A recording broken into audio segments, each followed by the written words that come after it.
How we doing? Welcome back. Just having a drink of a Greene King IPA because I'm ready for it. I've been busy this morning. Bloody hell. Went shopping, came back. I've put on a batch of biltong, or started to marinate them in the vinegar. In about 6 hours I'll take them out, pat them dry, spice them, and then put them in the biltong box for drying. Although they won't all fit, so what I'm going to do is put half in the biltong box, 4 slices, and the other 4 or 5 slices I'm going to put in a food dehydrator and let it run overnight, and they'll be ready tomorrow. Then after that I made a batch of salami.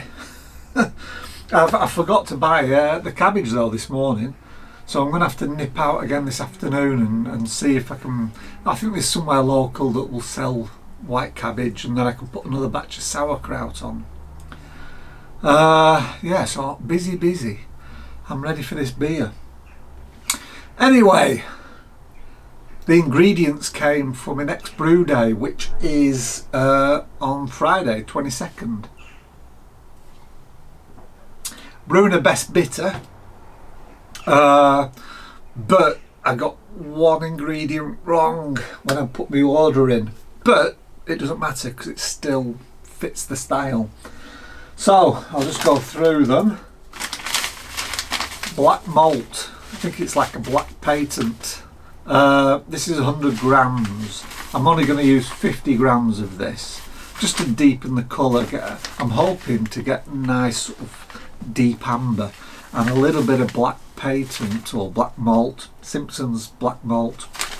It's just going to help to adjust that colour and just give it a bit of depth and a bit of darkness. It's not going to be black, it's going to be an amber copper sort of colour, but I wanted a bit of depth to it. So black malt, 50 grams I'm going to use of that. The main malt, specialty grain, is obviously going to be Crystal. I've gone for actually 60 Lovibond. I think in the previous video when I went through the recipe I mentioned I wanted a sort of like light medium, but I've gone for 60 Lovibond or 175 EBC Crystal. That's 250 grams. So that's the big grain bill. And then the one I messed up, I wanted some roasted malt, because I think I mentioned in the last video I was after like a tobacco-y flavour with a bit of roastiness and some sweetness. I went with toasted malted oat flakes. How the heck I made that mistake I don't know, but there you go. But I mean, oat flakes, you put them in bitters, it's going to add to the head retention, it's going to add to the body, mouthfeel, give it a bit of smoothness. And they do say on the website that this is Malt Miller, that because they've been toasted, it gives a nice sort of bready, biscuity toastiness to the beer, which I think will go well with the caramel. So this is 100 grams, and I'm going to use all 100 grams of this TMM toasted malt oat flakes instead of the roasted malt, and we'll see. For the hops are currently in the freezer, so I don't have them, but it's Fuggles and it's East Kent Golding. I'm going to use about 50 or 60 grams. 50 grams I think, because the alpha acid was higher than what I thought. I thought it would be about 4.5. And I think what they've sent me, which is a 2022 harvest, is about 5.2. And when I put that into the calculator, I only need 50 grams of the Fuggles to get about 32 IBU bitterness. I'm thinking I may go to 60, that gives me 37. Have to see, have to make up my mind on the day. So Fuggles is for bittering, and then East Kent Goldings is going to be an aroma edition. I might do Whirlpool, or I just might let it boil for 5 minutes. I don't know yet, but that'll be the aroma edition. There's no flavour hop edition in this beer. It's a very old school traditional English bitter, where it was all about the malt and the bitterness and the balance between the two. It wasn't necessarily about the hop. So no flavour addition, it's just 60-minute boil with the Fuggles, and then maybe the last 5 minutes the East Kent Goldings, or I'll add it as a whirlpool and let it sit and stand for 20 minutes with East Kent Golding. So that's it, and of course I've got, I think I'm going to be using about 2.8 kilograms of light or pale dry malt extract, and that's it. A really simple brew.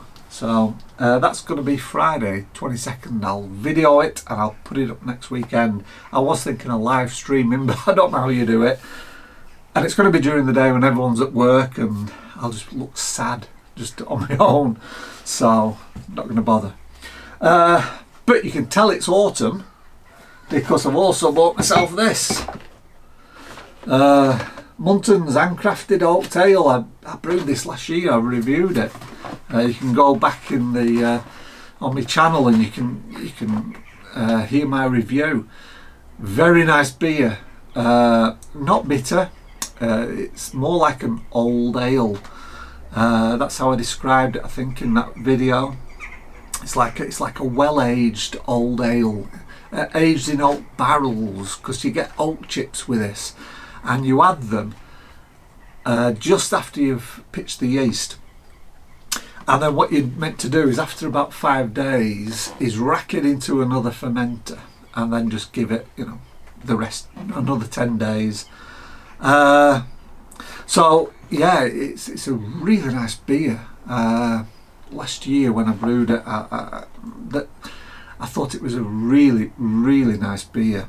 Didn't taste like a kit at all, so I've bought it again. But what I'm thinking of doing is I'm going to have some East Kent Goldings left over, so when I rack it into the secondary fermenter, I'm thinking about 3 days before I bottle, or I might even pressure barrel this, add some East Kent Goldings, because I did say in that video, I've rewatched it, there wasn't really a big or any hop profile. It was really all about the malt. So I'm thinking I might add some East Kent Goldings to it and see what difference that makes. I'm going to actually be brewing that today as well, so I'm even more busy. Bloody hell. I've got to go out and find some cabbage and put the sauerkraut on, and now I'm brewing this handcrafted oaked ale. Busy. Anyway, quick check-in today. I'm just going to relax. I'm going pub in a little bit as well, so I've got even more things to do. And yeah, it's just a nice happy Sunday. So cheers, thanks for watching. I'll see you all in the next video. Bye bye for now.